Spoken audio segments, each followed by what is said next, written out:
घाटकोपरमध्ये चाळीवर दरड कोसळली, 5 जणांचा मृत्यू, रेस्क्यू ऑपरेशन सुरू.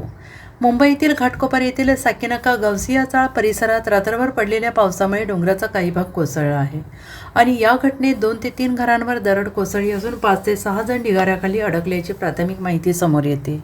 रात्रभर सुरू असलेल्या पावसामुळे ही दुर्घटना घडल्याचं सांगण्यात येत आहे. घटनास्थळी अग्निशमन दल आणि NDRFच्या पथकांनी तातडीनं बचावकार्य सुरू केलेलं आहे. स्थानिक रहिवाशांनी दिलेल्या माहितीनुसार डोंगराचा काही भाग अचानक कोसळला आहे. त्यातील माती आणि दगड 2-3 घरांवर पडले, त्यामुळे काही व्यक्ती घरात अडकले असल्याची शक्यता व्यक्त करण्यात येते आहे. अधिकृत आकडेवारी अद्याप उपलब्ध नाही, तरी प्राथमिक अंदाजानुसार 5 ते 6 जण अडकले असल्याची माहिती समोर आली आहे.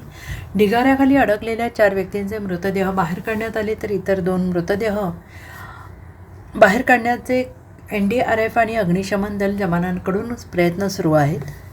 मोहम्मद समीर अन्सारी, साहिल हुसेन अब्दुल काझी, अबान आरिफ शेख, मनत आरिफ शेख, मर्जेना आरिफ शेख यांना मृत घोषित करण्यात आलेलं आहे, तर 4 उपचार सुरू आहेत.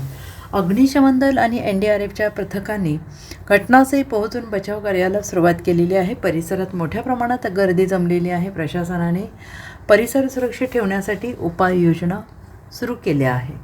Bureau report, SBN Marathi, Sangli.